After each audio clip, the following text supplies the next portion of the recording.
তুমি কি ভাবছো আমি কষ্ট পাচ্ছি? এই যে তুমি ফোন করো না, তুমি মেসেজ করো না, কি ভাবছো আমি তোমার জন্য অপেক্ষা করে বসে থাকি? তবে তুমি ভুল, আমি একদমই তা করি না। এই যে তুমি প্রতিদিন সকালে অনলাইনে থাকো, কি ভাবছো আমি লক্ষ্য করি না তোমায়? একদমই না।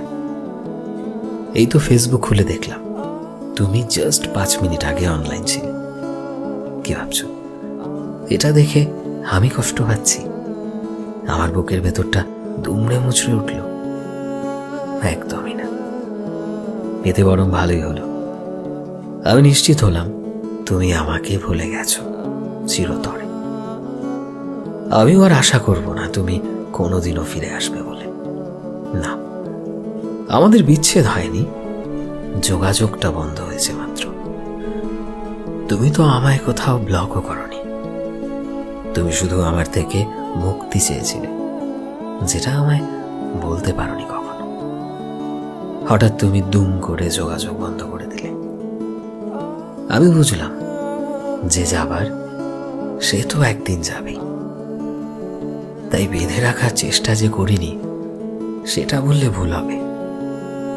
তুমি বুঝতে পারোনি, বুঝতে পারবেও না কখনো। তুমি আজ আমার ভালোবাসা, তাই তোমায় মুক্ত করে দিয়েছি।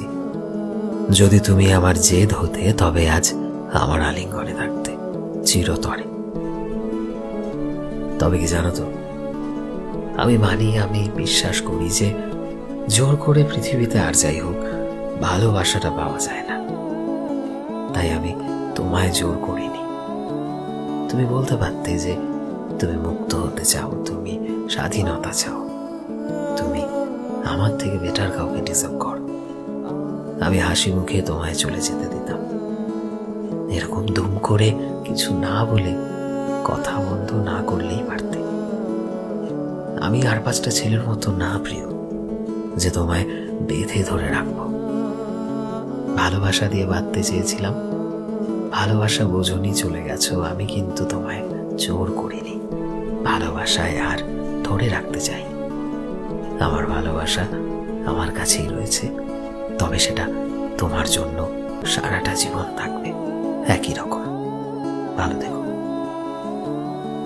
সো ফ্রেন্ডস, আমি শোভন ছিলাম তোমাদের সাথে, কলমে বিশ্বজিৎ। ভিডিওটি কেমন লাগলো অবশ্যই কমেন্টে জানিও। এই মুহূর্তে তুমি যদি আমাদের ফেসবুকে দেখে থাকো, তবে প্লিজ আমাদের পেজটিকে ফলো করে দিও। চ্যানেলে নতুন হলে প্লিজ চ্যানেলটিকে সাবস্ক্রাইব করে দিও। আর যারা অলরেডি সাবস্ক্রাইব করেছো, তোমাদের সবাইকে অসংখ্য ধন্যবাদ। দেখা হচ্ছে নতুন একটা দিনের নতুন একটা ভিডিওতে। টিল দেন, সবাই ভালোবাসায় থেকো এবং সবাইকে ভালোবাসায় রেখো। Thank you.